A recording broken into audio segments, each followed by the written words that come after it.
Welcome to Learning Colors. Now this video is dedicated to our earth. आज का जो video है वो हमारी धरती माता के लिए डेडिकेटेड है। आज हम लोग बात कर रहे हैं एनवायरमेंटल केमिस्ट्री की। एक ऐसा टॉपिक है जो जनरली लोग नज़रअंदाज कर देते हैं, समझते हैं कि बहुत बोरिंग है, लेकिन ये टॉपिक बहुत इम्पॉर्टेंट है और इंटरेस्टिंग भी है। ये हमारे बीएससी एमएससी केमिस्ट्री का एक पार्ट है जो हमारे एग्ज़ाम में बहुत ज़्यादा पूछा जाता है। तो आज हम इस टॉपिक के अंदर बात करेंगे कि what is environmental chemistry, components of environment, type of pollution, जिसमें वाटर पॉल्यूशन के बारे में बात करेंगे, DO, BOD, COD, sources of water pollution, agricultural waste, domestic sewage and waste, detergent, pesticides, oil spills and inorganic substances. Now, as we know that the four components of environment are atmosphere, hydrosphere, lithosphere and biosphere. इसमें सबसे पहले atmosphere के बारे में बात करते हैं। Atmosphere क्या है? अगर मान लीजिए हमारा अर्थ है, तो हमारे अर्थ के चारों तरफ जो प्रोटेक्टिव लेयर है या ब्लैंकेट है, जिसकी वजह से गैसेस हमारे अर्थ के बाहर नहीं जा पा रही है। क्यों? Because of gravitational force. इसी को हम एटमॉस्फेयर कहते हैं। अब हाइड्रोस्फेयर क्या है? हमारे अर्थ का वो वाला डोमेन है जहाँ पर वाटर पाया जाता है।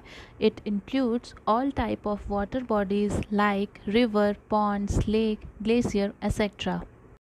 थर्ड है लिथोस्फेयर। अब लिथोस्फेयर क्या है?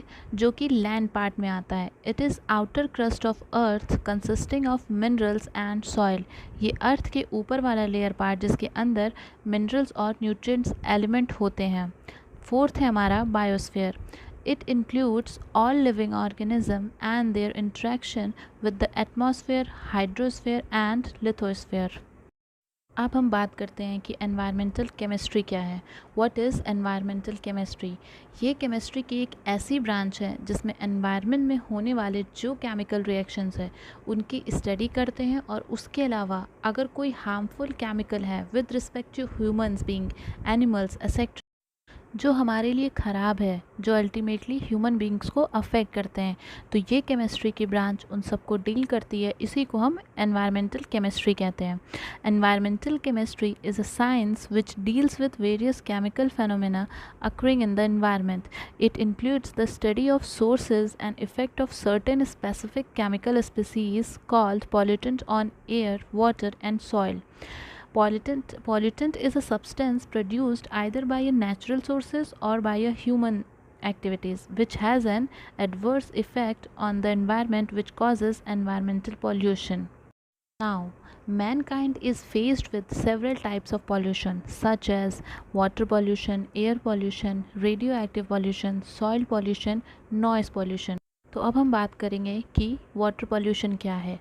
What is water pollution? Water pollution include, water क्या है? एक वंडर लिक्विड है, क्योंकि वो लिक्विड स्टेट में होता है। हमारे वंडर लिक्विड, हम वंडर लिक्विड क्यों कह रहे हैं? क्योंकि हमारे अर्थ का 71% पूरे अर्थ को कवर करता है वाटर से। हमारे लिए वाटर एक बेसिक नेसेसिटी है, सिर्फ हमारे लिए ही नहीं, सभी प्लांट्स के लिए, सभी एनिमल्स के लिए, बल्कि इंक्लूडिंग ह्यूमन बीइंग्स, हम सब के लिए एक नेसेसिटी है। तो ऑब्वियस सी बात है कि उसका पॉल्यूशन हमारे लिए एडवर्स इफ़ेक्ट कॉज तो करेगा ही करेगा। पॉल्यूशन, जैसा कि हम पहले से ही पढ़ते आ रहे हैं कि कोई भी अनडिज़ायरेबल चेंज होता है, चाहे वो एयर में हो, वाटर में हो, सॉइल में हो, तो हम उसे पॉल्यूशन नाम देते हैं। तो अब वाटर पॉल्यूशन होता है। Water pollution is the addition, presence of undesirable substances in water such as organic, inorganic, biological, radiological, heat.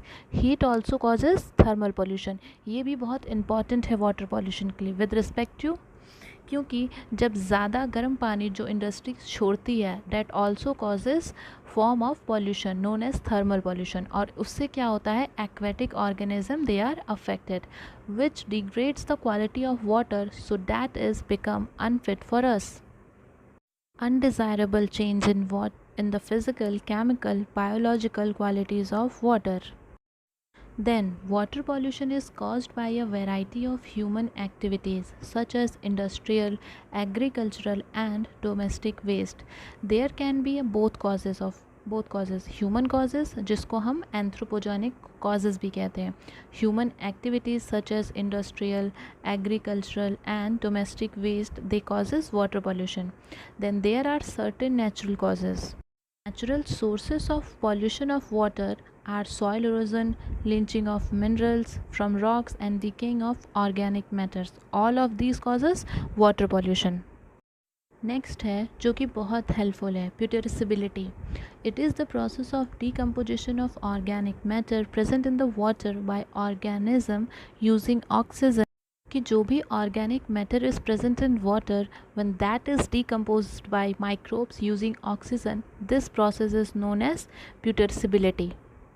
Now अब हमारे पास 3 कॉन्सेप्ट है. पहला है DO यानी डिज़ोल्व्ड ऑक्सीजन, दूसरा है BOD biological oxygen demand, and third is COD chemical oxygen demand. Now what is DO?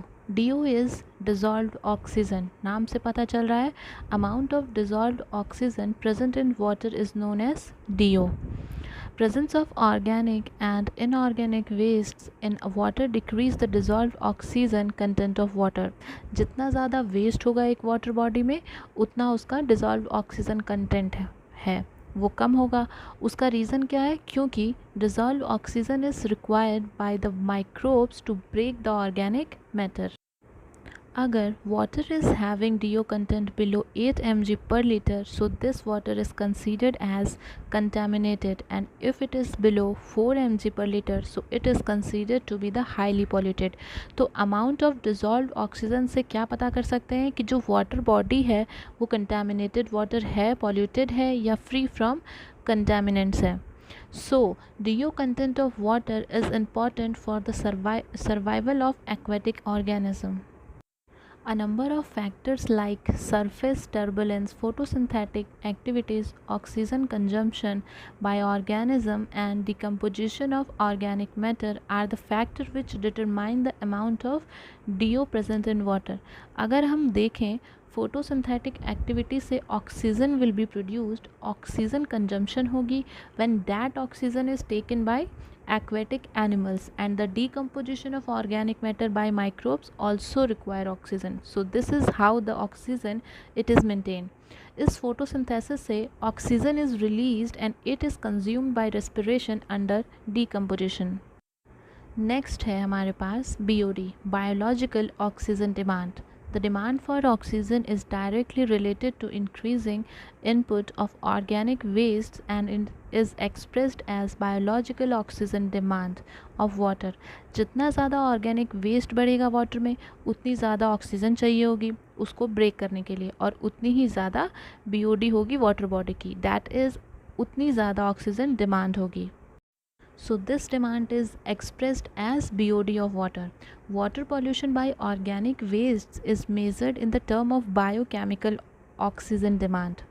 Oxygen is the amount of dissolved oxygen needed by bacteria in decomposition the organic waste present in water. It is expressed in milligram of oxygen per liter of water. So इसका unit क्या है?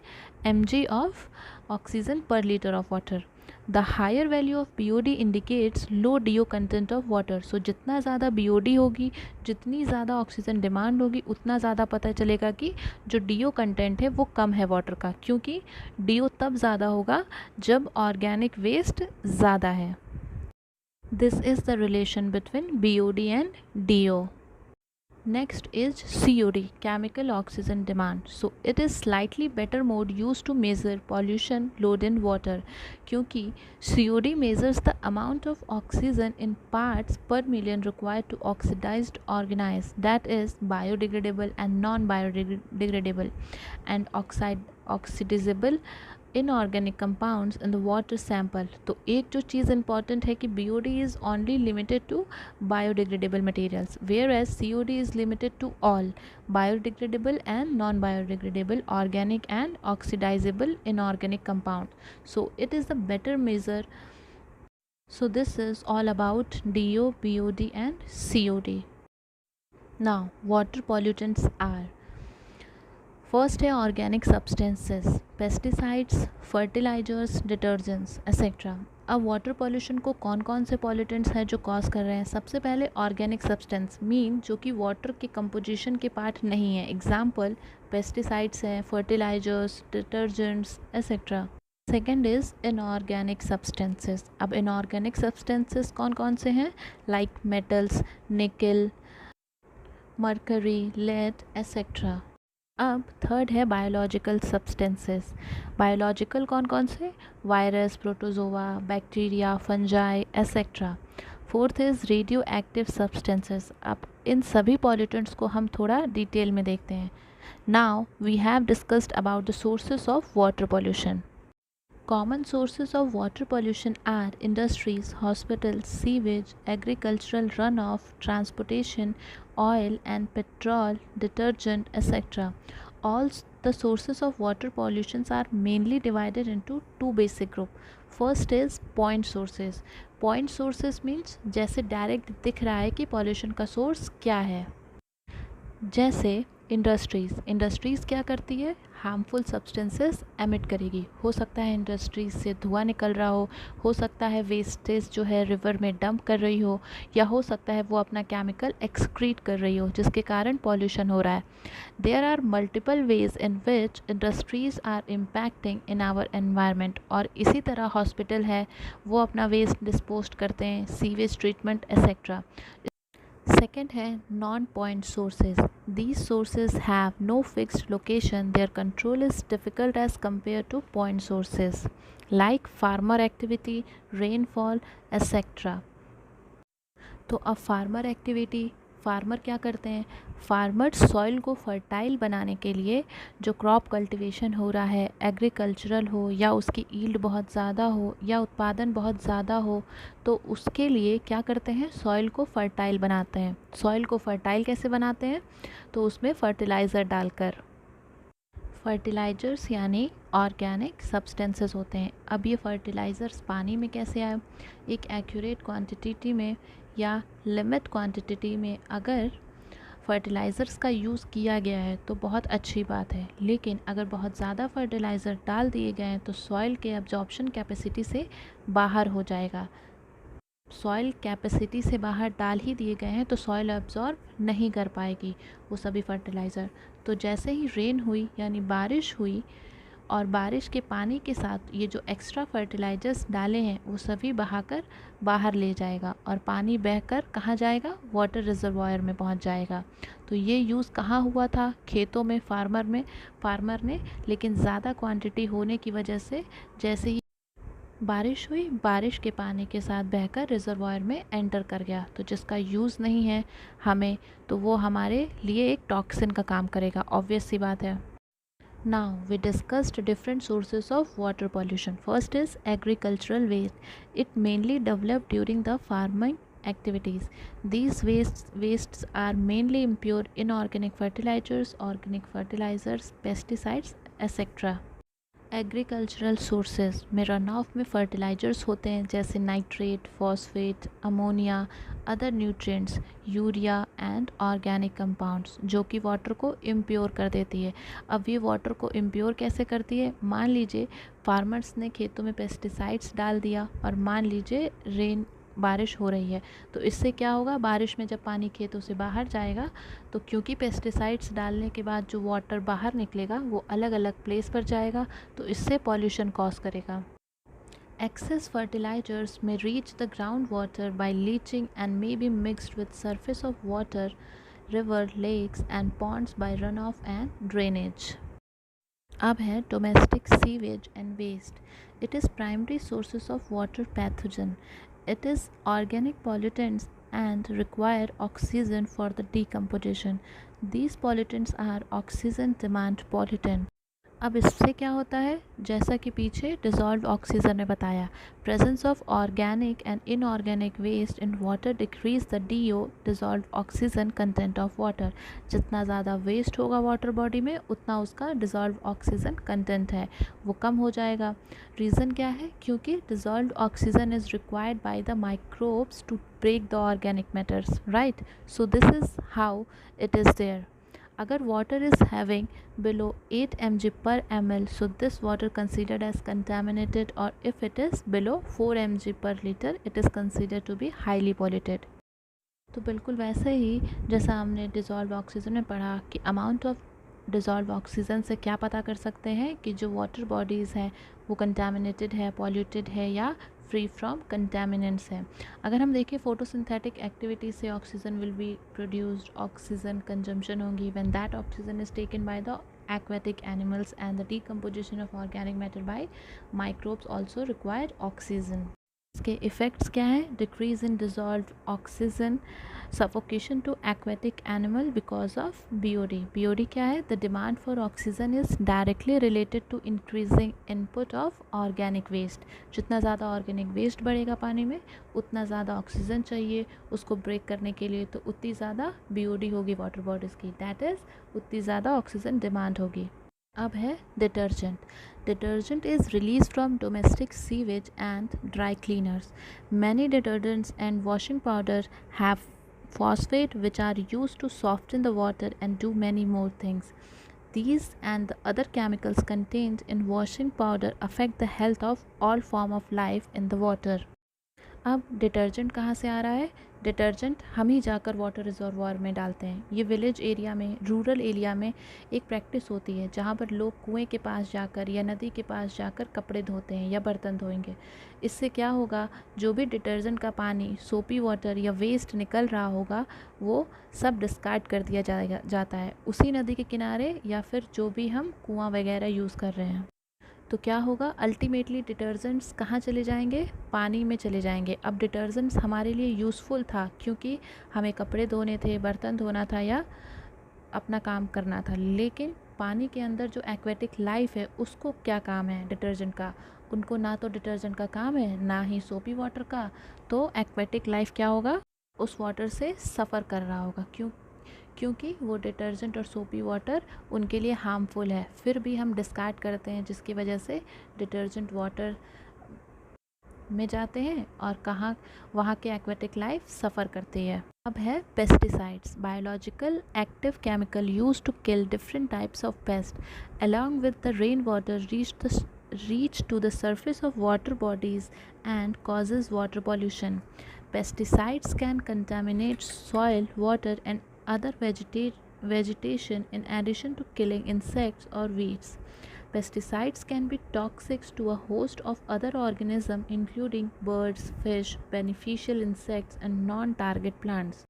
तो pesticides क्या होते हैं? खेतों में तरह तरह के इंसेक्ट्स होते हैं, वॉर्म होते हैं, तो क्या करते हैं? जो क्रॉप्स होती हैं उनको डिस्ट्रॉय करते हैं, तो उनको हटाने के लिए पेस्टिसाइड्स का यूज़ किया जाता है। पेस्टिसाइड्स एक तरह का पॉइज़न ही है जो कि फार्मर्स डाल रहे हैं अनवांटेड ऑर्गेनिजम्स या इंसेक्ट्स को डिस्ट्रॉय या किल करने के लिए, और अगर फिर से एक्सेस अमाउंट में डाल दिया जाए तो फिर बारिश होगा तो वो उसमें बहकर वाटर रिजर्वॉयर में चला जाएगा, जो वहाँ पर जो एक्वेटिक लाइफ है वो भी उस वजह से सफ़र करेगी। अब है oil spills. Oil spills are most glaring of all oceanic pollution. सबसे ज़्यादा कॉमन कॉज क्या होता है? During marine transport and leakage from underground storage tank. It can also occur during offshore oil production as well. तो या तो transportation के दौरान या प्रोडक्शन के दौरान oil spills they can occur. So what is its impact?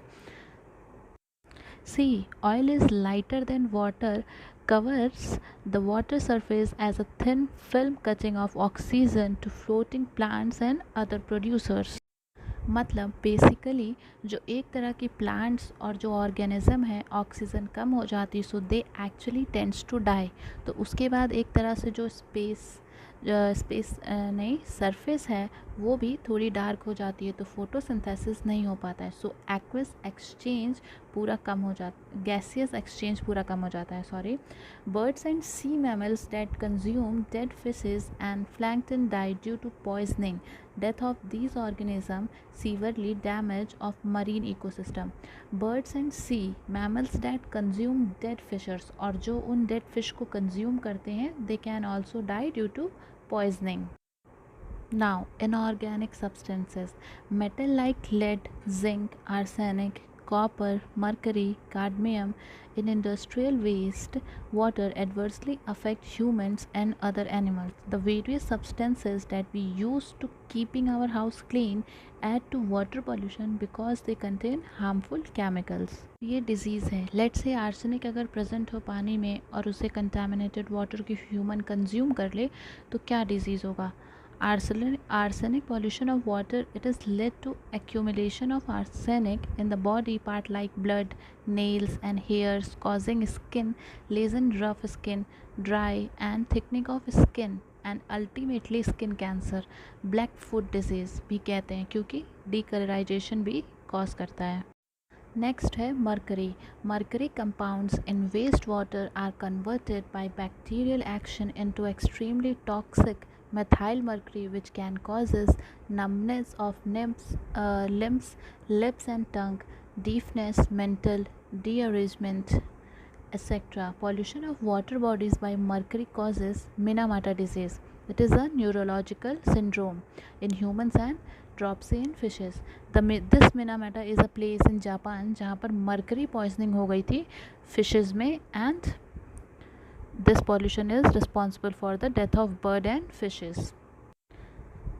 Now, lead poisoning. Lead interferes with a variety of body processes and is toxic to many organs and tissues. And lead can cause anemia, headaches, loss of muscles power and bluish line around the germs. और जैसा कि हम सब जानते हैं कि environment पे होने वाले कोई भी इम्पैक्ट या एनवायरनमेंट पे होने वाले कोई भी पॉल्यूशन के लिए हम लोग रिस्पॉन्सिबल होते हैं. यानी ह्यूमन इम्पैक्ट्स ऑन एनवायरनमेंट और anthropogenic impact on environment includes changes in biophysical environment and ecosystem, biodiversity and natural resources caused directly और इनडायरेक्टली बाय ह्यूमंस. इसीलिए solid waste management, actually solid waste को इसको dispose कहाँ इसको रखा जाए और किस तरह से इसको मैनेज किया जाए, ये भी एक बहुत बड़ी बात है. क्योंकि पॉल्यूशन बढ़ रहा है तो इन चीज़ों का यूज़ बढ़ता है जिसकी वजह से सॉलिड वेस्ट क्रिएट होते हैं. इसीलिए हमें कोशिश करनी चाहिए कि हमारी वजह से एनवायरनमेंट में कोई ज़्यादा पॉल्यूशन ना हो और हमें दूसरों को भी इस चीज़ों के लिए अवेयर करना चाहिए. That's all about the topic environmental chemistry. Thank you. Video पसंद आया हो तो लाइक करें, सब्सक्राइब करें एंड बेल आइकन को ज़रूर दबाएं.